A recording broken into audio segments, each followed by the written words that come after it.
Welcome back to episode 21 of Where Yellows Walk. Gary Rowett is now in charge, but are Oxford fans happy about it? We've got the answer to that coming up in a second. Stay tuned. And we're looking back at the Leeds result. And fans are saying never, ever drop Dane Scarlett again. Plus, who's the worst and who's the best that Oxford have faced this season so far. We've got Connor back with us from Talk of the 72. Welcome back, Connor. Delighted to have you back with us. Are you in a better place this week, or is it still hard to sink in that Des has gone? No, I think now that it's been a week or so, I think that 99% of the fan base has gotten over it, and I think that more sensible fans would say that Rowett is an upgrade on Buckingham, but it doesn't mean that it doesn't hurt. Let's have a look at some tweets, shall we? Mark Robbins would have been my first choice, says Dorset, but Rowett is a strong second. He's a good appointment against a backdrop of an appallingly handled sacking. Ben says it's been a terrible week at the office for several in power at the club, but welcome, Gary. Come on, Boxing Day, you'll have 10,000 home fans backing you. It's what we do. Across the fan base, are people generally happy with this appointment then? Yeah, I don't think I've seen many, if at all, negative feedback or comments on the appointment of Gary Rowett. I think that it was one of the worst kept secrets in football for a time, and I think that because it was let out so early and rumoured so early that he was coming in, that we had that time to let it sink in and accept that his football is not going to be as exciting as it was under Des, but he gets the job done. As Sam Allardyce said, you shore up your defence, you get points, and points is what keeps you up. Absolutely. Are you willing? We'll look at some Millwall comments on it now, if that's all right, because you mentioned it. Yeah. Dan says, I'm a Millwall fan here. He's a good manager. He will keep you up, but unfortunately, his football is boring and will destroy any excitement. Another one says, his football isn't exactly exciting all the time, but the results speak for themselves. He's a top bloke. As long as you're willing to sacrifice some excitement for points, you've got the right man for the job. So there's our question, Connor. Are you willing to sacrifice a very excitable style of football for a turgid 5 months of watching your team, as long as you stay up? At this point, I don't think beggars can be choosers. We'll take the most disgusting, dogged football displays just to get some points, because one win in 17, it's not looking good for us at the moment, especially after our performance at Leeds. It was one of the worst I've seen this season, so we need someone to come in and shake things up pretty quickly. We can't really read too much into the Leeds result. We'll come on to that one in a second, but we just think about the Cardiff game coming up. We're recording this, of course, just before Boxing Day. In some ways, it's the ideal game for him to come into because it's a winnable home game. But in other ways, do you think of it as being possibly one of the worst because he's not had much time with the players, and there's huge amounts of pressure on it for 3 points, isn't there?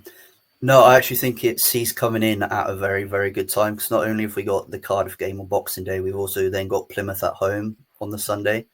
So we've got an opportunity there to get, ideally we'd like at least 6 points from those games. But if we can get 4, that's still taking points off the opposition. And it's two of the worst teams away from home.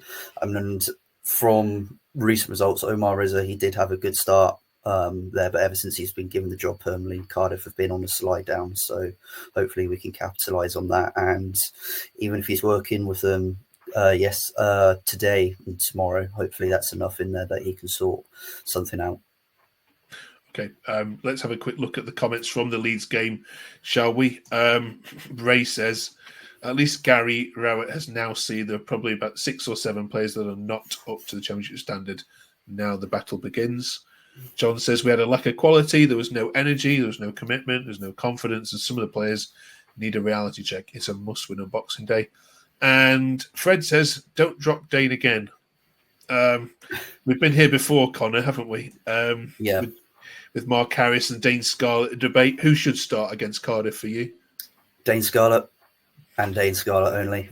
I think I was there on Saturday, and it was one of the worst performances I've seen this season. Mark Harris, he was nowhere to be seen. He had a couple of touches of the ball, trying to hold it up, trying to beat off the Leeds centre halves. But at the same time, couldn't really read too much into how good Leeds were, because I don't think that they got out of third gear really, and they still managed to do us over 4-0. But we were just that bad; we couldn't get a touch from them.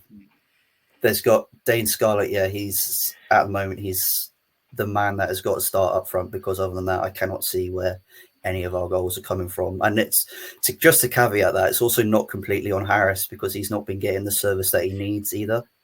So, yeah, someone's saying because it's Cardiff that Harris may have a bit of extra, I don't know, stride in his step because it being Cardiff, but you're saying absolutely not. He's had his chance. He's now an impact player from the bench.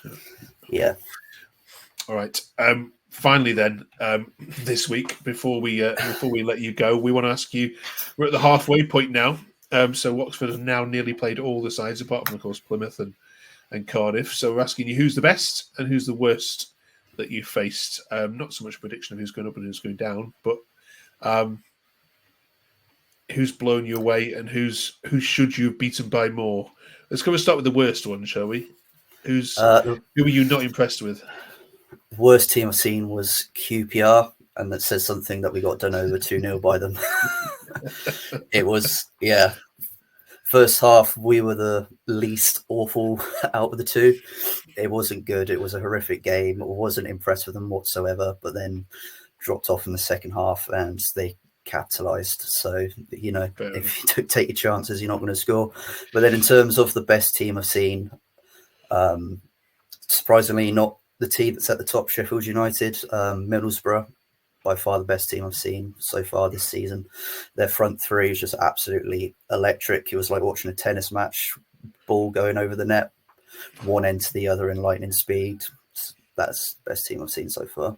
All right, brilliant. Let us know if you disagree with any of that, of course, in the comments. And finally, we just want to wish all Oxford fans and yourself, Connor, of course, a very Merry Christmas. It's the last record we're doing before the big day, and of course before Boxing Day. So we sincerely wish everyone a very, very happy festive time, and thank you for all your support on all our videos. 200 views last week. That's absolutely stunning. We really, really appreciate all your support. It's so hard to grow any kind of football content, as some of you already know, but to grow any Oxford content when there's already great podcasters out there doing Oxford content, Connor himself, for example, and Luke.